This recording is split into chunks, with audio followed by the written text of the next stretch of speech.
Olav's Journey by Yanavir Baroff. Second Era, 895. It is the 13th of Frostfall, and Hjalmar Unvaldir's expedition had suffered 46 days in the freezing cold since coming through the portal in the Mzumthan temple. 9 Nords had died, and Hjalmar was desperate to find some way to save his people. He refused to let anyone leave the caverns, fearing more deaths caused by the blistering cold. It was on the 46th day that Olav Borvaldur stood up and claimed that he would no longer sit by while his fellow Nords died. He gathered a satchel of supplies, and against Hjalmar's orders and the wishes of his companions, he left the caverns in search of help. He wandered the vast mountains and sprawling valleys in a cold so harsh it numbed him to his very soul. But he did not give up. Not when his beard froze solid, his hands and feet went numb, and his armour froze into one solid piece, weighing him down and slowing his progress. He rested each night, finding a cave or overhang where he would build a small fire to avoid a chill death.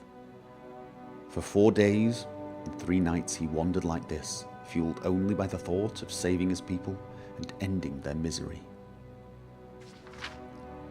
He awakened on the morning of the 4th day. His fire was out, and he was colder than ever. He knew he would soon die, as even the blood that flowed through his veins was growing cold. But he did not lose hope. He would search until his final breath.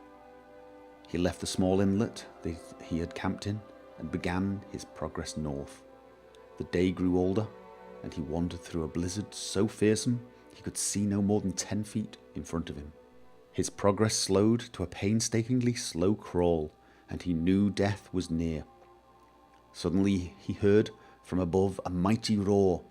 He stopped moving and gripped his blade, ready to fight whatever atrocity waited him.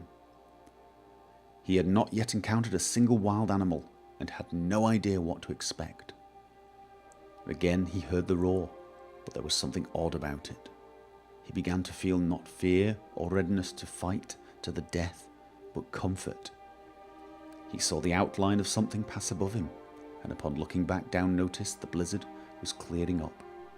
He gained feeling in his legs and hands and felt great warmth spreading through his chest. This continued until he could see a considerable distance, and felt ready to walk many miles once again. It was then that he heard the creature roar again above him.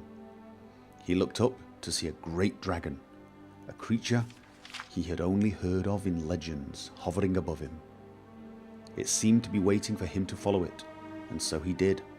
He followed the creature for several hours, full of bravery, curiosity, and energy.